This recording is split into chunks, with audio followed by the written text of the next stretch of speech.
Welcome friends. इस video में हम इम्पॉर्टेंट क्वेश्चंस यानी कि कॉमन क्वेश्चन जो है जिनकी रिप्रेजेंटेशन दी जा सकती है, जो हम हाल ही में जो फाइनेंस अकाउंटेंट का एग्ज़ाम कंडक्ट हो गया है कल, इसमें कौन कौन से क्वेश्चन गलत थे और कॉमन क्वेश्चन और की में क्या गड़बड़ है, आगे हम डिटेल में डिस्कस करेंगे विद प्रूफ। और कुछ क्वेश्चन का सोर्स भी हम आपके साथ डिस्कस करेंगे कि ये कहाँ से उठाए गए थे। अब देखो, सोशल मीडिया में तो कुछ 15-16 क्वेश्चन सर्कुलेट हो रहा है कि ये गलत है।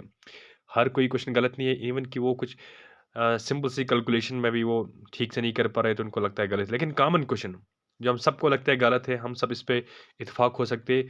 और जिनको रिप्रेजेंटेशन बनानी है तो वो इन क्वेश्चन का रिप्रेजेंटेशन ज़रूर बनाएं।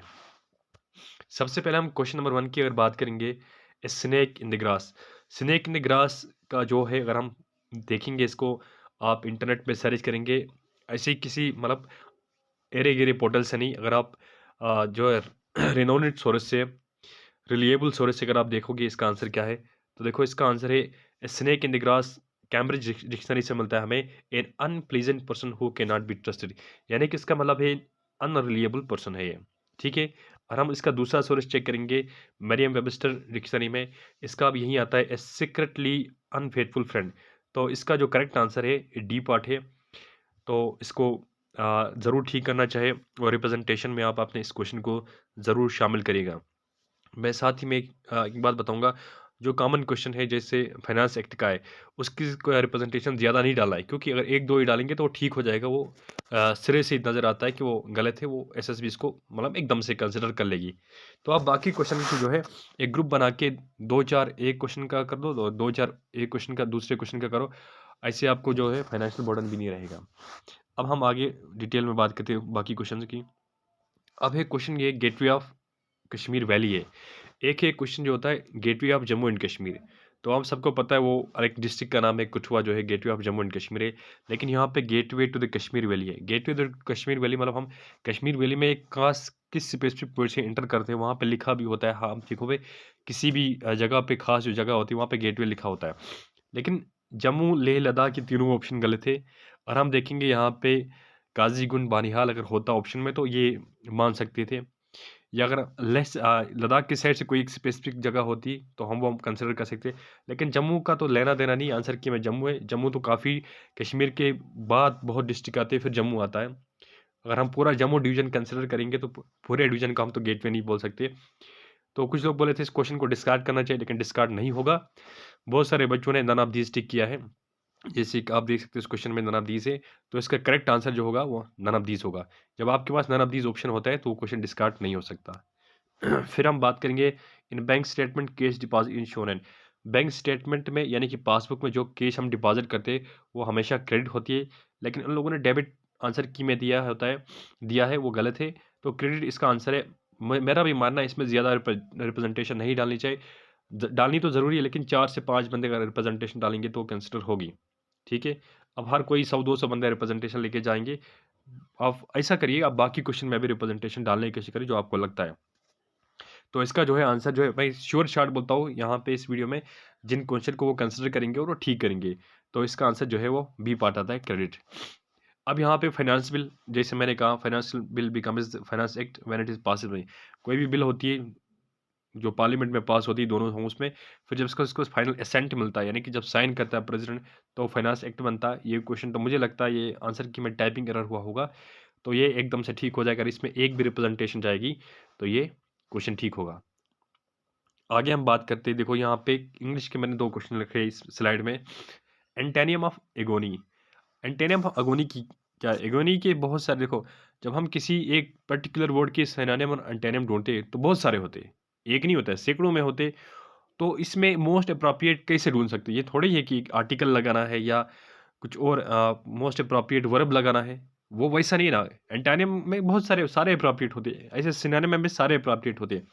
तो अगर आप इसको, ये अगर आप गूगल में सर्च करोगे, मान लो यहाँ पे ब्लिस टिक किया है, तो ब्लिस में देखो, ब्लिस के ये सिनोनिम है सारे, हैप्पीनेस है, जॉय है, डिलाइट है वगैरह। और इसका एंटोनिम देखूंगा तो यहाँ पे एगोनी भी है। तो ब्लिस का भी, अगर आप ऐसे सर्च करोगे, प्लेजर का भी एंटोनिम एगोनी है। अगर आप ऐसे फियर का भी करोगे तो इसका भी एगोनी है। लेकिन आंसर जो है, आंसर की में सी पार्ट दिया है। अगर मैं दिखाऊंगा ये कहाँ से उन लोगों ने पिक किया है, तो ये जो है एग्जाम वेदा जो एक वेबसाइट है, वहीं से उन लोगों ने उठाया। ए सच एंटानियम of agony, pleasure, bliss, ecstasy, fear. Option इन लोगों ने सी रखा है, और देखो ऑप्शन में भी इन लोगों ने अरेंजमेंट में कोई चेंजिंग नहीं रखी है, same to same C option यहाँ पे भी आपको देखने को मिलेगा। तो मुझे लगता है ये क्वेश्चन बिल्कुल डिस्कार्ड होना चाहिए। इसमें सारे ऑप्शन या सारे ठीक तो हो नहीं सकते, तो सारे सारे ठीक नहीं, 3 ठीक हो सकते हैं। इसमें फियर जो है, फियर को एलिमिनेट कर सकते, प्लेजर, ब्लिस और एक्सटेसी, ये जो है ये तीनों जो है ठीक है। इसमें कोई बोलता है सिर्फ प्लेजर है, भाई प्लेजर, अब प्लेजर वाले वर्सेस ब्लिस हो जाएगा, ब्लिस बोलेंगे ये, तो एक्सटेसी जिसने टिक किया है वो बोलेंगे तो यही है। तो इसमें तीनों आंसर ठीक है। तो डी पार्ट जो इसमें फियर है ये गलत है, तो अगर सारे ठीक होते तो एलिमिनेट कर सकते थे। और हम बात करेंगे रीअरेंजमेंट वाला क्वेश्चन का। रीअरेंजमेंट वाला क्वेश्चन आपने सोशल मीडिया में बहुत देखा होगा, इसमें जंबलिंग में बहुत गलत है, सनस नहीं बनता है, कुछ बीच में छोड़ दिया है, तो ये इसका अरेंजमेंट नहीं बनता है। फिर भी हम थोड़ा बहुत देखेंगे तो मुझे लग रहा है लगभग जो है आंसर की में ये ठीक है। फिर ये आपको लगता है तो रिप्रेजेंटेशन डाल सकते हो। आगे हम बात करेंगे अच्छा, ये इंपॉर्टेंट क्वेश्चन है सेंसस। सेंसस के फीचर्स बहुत सारे हैं, इसमें डिफाइनिंग बाउंड्रीज भी है, सिमल्टेनिटी भी है, होमोजेनिटी, ये भी देखो यहाँ पे जब हम नोट्स बनाते हैं खुद, सबसे पहले फीचर्स लिखा है, स्पॉन्सरशिप है, डिफाइनिंग टेरिटरी, ये तो दूसरे नंबर पे है जो है डिफाइनिंग बाउंड्रीज। तो इसने बी पार्ट आंसर की में दिखाया है, तो आप इसकी रिप्रेजेंटेशन जिसने टिक किया डाल सकते हो। वेल डिफाइंड पीरियडिसिटी है, यूनिवर्सलिटी है, कंपाइलेशन ऑफ पब्लिकेशन है, डिसमिनेशन है, इंटरनेशनलिटी एंड सिमिलरिटी है। ये आप देख सकते हो कि डिफाइंड टेरिटरी का मैंने दिखाया, लेकिन यहाँ पे आप होमोजेनिटी भी ये ठीक है। तो इसमें 3 आंसर बनते हैं, देखते हैं इसमें क्या कर सकते हैं। लेकिन जो शुअर शॉट है डिफाइनिंग बाउंड्रीज और ये बी पार्ट जो है ए और बी, इसमें दोनों करेक्ट है। आगे हम बात करते हैं, देखो मैथ का जो है प्रोबेबिलिटी वाला क्वेश्चन। हम सबको पता है प्रोबेबिलिटी, जिन लोगों ने मैथ पढ़ा है, प्रोबेबिलिटी हमेशा 0 to 1 के बीच में लाई करती है और 1 से ज़्यादा नहीं जाएगी। इसको आगे मैं प्रूफ भी दिखाऊंगा। Probabilities can never add up to more than 1, probability एक से ज़्यादा नहीं हो सकती, ये सही है, मतलब इसको कोई चैलेंज नहीं कर सकता है। प्रोबेबिलिटी एक से ज़्यादा हो नहीं सकती, कि प्रोबेबिलिटी जो है वो 0 और 1 के बीच में जो है लाई करती है। Probability of occurrence of an event can never be greater than 1, तो हमेशा 0 और 1 के बीच में लाई करती है। अब आके आते हैं दूसरे स्टेटमेंट में। देखो कुछ बच्चे कहते हैं Q R S, P Q R S तीनों है, कुछ बोलते हैं पी और एस है। अब मैं आपको बताऊंगा कौन सा ऑप्शन इसमें सही है। क्यू वाला ऑप्शन पढ़ते हैं, probabilities of mutually exclusive events always add up to 1। अगर हम इस स्टेटमेंट को यहाँ पे ठीक मानते हैं, एट अप टू 1, तो ये ठीक है। अब ऐसे होल्ड करेंगे इस स्टेटमेंट पे।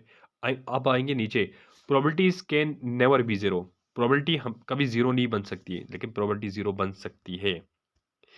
ठीक है, प्रोबेबिलिटी जो है वो 0 बनती है, मैं आपको बोलूँगा कैसे है। Probability of 0 means that an event will never happen. यहाँ पे मैंने आपको अटैच भी किया है इसका सोर्स। जब भी हमें मान लो हमारे पास सैम्पल से पहले 1 2 3 4 5, अब हम बोलेंगे इसमें प्रोबेबिलिटी ऑफ ऑकरेंस ऑफ 10 क्या है। जब 1 2 3 4 5 6 में 10 है ही नहीं, तो उसकी प्रोबेबिलिटी क्या होगी, तो हम इसको बोलते हैं 0 प्रोबेबिलिटी। तो ये ठीक है, प्रोबेबिलिटी कैन नेवर बी 0, 0 हो सकती है। ऐसे जब क्वेश्चन डालेंगे तो बताओ इसकी प्रोबेबिलिटी क्या है, तो वो 0 प्रोबेबिलिटी बनेगी। आज सी पार्ट है, इसमें probabilities are always always positive, probability जो है हमेशा पॉजिटिव होती है। ठीक है, 0 और 1 के बीच में लाई करती है, तो 0 से नीचे जब आएगी माइनस में होगी, तो इसमें प्रोबेबिलिटीज आर ऑलवेज पॉजिटिव होती है। देखो श्योर शॉर्ट में प्योर एस, एस ठीक है। अब देखिए हम एस यहाँ पे भी, एस यहाँ पे भी, एस यहाँ पे भी, एस यहाँ पे भी। अब आते हैं दूसरे statement, probability can never be 0, probability 0 हो सकती है। अब देखो यहाँ पे आर है डी पार्ट में, तो ये एलिमिनेट हो जाएगा। सी पार्ट में भी आर है, एलिमिनेट हो जाएगा।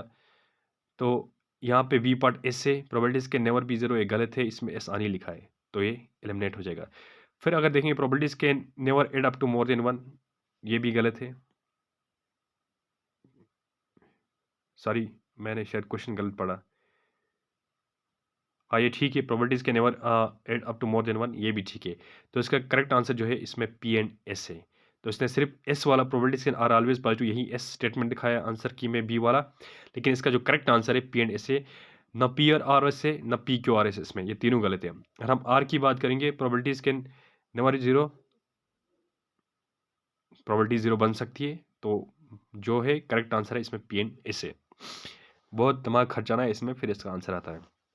तो इसमें मैंने सारे स्क्रीनशॉट लगा दिए प्रोबेबिलिटी के, आप देख सकते हो। Probability of an outcome in experiment is never negative, आपने देख लिया है। अब यहाँ पे ये जो है, ये वाला क्वेश्चन जो है मैंने ऐसे रखा है, इसमें कोई रिप्रेजेंटेशन नहीं बनती है। सोशल मीडिया में ये सर्कुलेट हो रहा था, इसलिए मैंने इसको रखा। Food chains are coated with tin instead of zinc. अब बोलते हैं आंसर की मैं गलत है भाई, सी सीरीज के जो, और आपकी कौन सी सीरीज है मुझे पता नहीं, लेकिन इसमें जो है आंसर ठीक है, बी पार्ट है, zinc is more active then tin, तो ये ठीक है। सी सीरीज के आंसर में ठीक है। अगर आपकी ए, बी या डी में है तो आप बोल सकते हो कि हमारे सीरीज में गलत है। अब बहुत सारे लोगों को गुडविल में फॉर्म है, ये कन्फ्यूजन है कि 30,000 को हम या प्लस करते 12,000 या कुछ 4 से डिवाइड करते तो कुछ और आता। 30,000 को उन लोगों ने 4 से डिवाइड किया, कुछ बोलते 7,500 है, कुछ लोगों ने 12,000 कंसिडर किया तो बोलते 3,000 है। ऐसा बिल्कुल नहीं है। जिसने पार्टनरशिप को अच्छे से पढ़ा है, इनको पता है जो वैल्यू जो अपीयर होती है बुक्स में, वो उस पर गुडविल का शेयर नहीं लाता है। तो इसमें आंसर जो है 30,000 जो है माइनस 12,000 करना है। उसके बाद आप जब डिवाइड करोगे तो उसमें जो है करेक्ट आंसर है 4,500 बनता है। तो ये भी रिप्रेजेंटेशन का क्वेश्चन ही है। ये सोशल मीडिया में काफ़ी सर्कुलेट हो रहे थे ये 2 क्वेश्चन, कि ये 2 क्वेश्चन गलत थे। तो ये दोनों क्वेश्चन जो है ये ठीक है, ये रिप्रेजेंटेशन के लिए नहीं जाएँगे। अब मैं बताऊँगा कि रिप्रेजेंटेशन के लिए श्योर शॉट, अगर आपका और भी बाकी क्वेश्चन है मैथ के या कुछ और, शायद मैंने स्किप किया होगा, लेकिन अभी फ़िलहाल के लिए जो 100% श्योर शॉट है, ये 1 क्वेश्चन, ये हो गए 2 क्वेश्चन। 2 क्वेश्चन के बाद मैं आपको दिखाऊँगा, ये हो गया तीसरा क्वेश्चन, ये हो गया चौथा क्वेश्चन अगर आप कंसिडर करोगे, ये हो गया 5वां क्वेश्चन, ये 6ठा क्वेश्चन, ये 7वां क्वेश्चन, और ये है लास्ट वाला जो 8वां क्वेश्चन। ये 8 क्वेश्चन की रिप्रेजेंटेशन कंसिडर की जाएगी, 100% करना है, क्योंकि इसमें प्रूफ से, ये ऐसा नहीं है कि वो बोलेगा नहीं हम कुछ और जैसे लास्ट टाइम पीएससी में क्या हुआ था, केस के एग्ज़ाम में बहुत सारे लोगों ने गूगल के स्क्रीनशॉट इधर-उधर से लगाए थे, तो ओरिजिनल आंसर की को उन लोगों ने जो है प्रोविज़नल आंसर की में गलत करवाया था। तो ये नहीं होना चाहिए। जो जेन्युइन कैंडिडेट्स है उनको रिप्रेजेंटेशन डालनी चाहिए। वो किसी और के मतलब बदौलत नहीं बैठना चाहिए कि मेरा दोस्त रिप्रेजेंटेशन डालेगा या कोई और डालेगा तो मेरा भी मिलेगा। शायद वो रिप्रेजेंटेशन नहीं डालेगा, वो भी ऐसे सोचेगा। जो रिप्रेजेंटेशन डालेंगे शायद वो गलत प्रूफ डालेंगे वहाँ पे, तो आपको घाटा है। एक-एक नंबर बहुत मैटर करता है यहाँ पे। तो आपको रिप्रेजेंटेशन डालनी चाहिए। तो ये कुछ श्योर शॉर्ट क्वेश्चन है। अगर आपको लगता है और भी क्वेश्चन आप कमेंट में ऐड कर सकते हैं, हम इसमें नेक्स्ट वीडियो बनाएंगे और इसके बाद पूरा पीडीएफ करके इसमें हर क्वेश्चन के 2-3 प्रूफ अटैच करेंगे, वो हम सोशल मीडिया में सर्कुलेट करेंगे। उसके बाद प्रेजेंटेशन डालना, मुझे लगता है हर एक क्वेश्चन के लिए 2-2 3-3 बंदों को रिप्रेजेंटेशन डालना चाहिए। जैसे फाइनेंस सेक्टर उसमें ज़्यादा रिप्रेजेंटेशन की डालने की ज़रूरत नहीं है, 3-4 बंदे डालेंगे तो काफ़ी है। ऐसे डेबिट वाला क्वेश्चन जो है, बैंक स्टेटमेंट का जो क्रेडिट वाला क्वेश्चन है, उसमें भी 3 बंदे डालेंगे तो कंसिडर किया जाएगा। जो मैथ के क्वेश्चन है, जैसे प्रोबेबिलिटी के क्वेश्चन में 10-12 बंदे डालेंगे मिलके। ऐसे बाकी अगर आपको लगता है अकाउंटेंसी में और कोई क्वेश्चन गलत है, जो न्यूमेरिकली जो है न्यूमेरिकल बेस्ड था वो गलत है, या आपको लगता है साइंस में कोई क्वेश्चन आपको चैलेंज करना है, या इंग्लिश में आपको लगता है कुछ करना है, तो आप कर सकते हैं।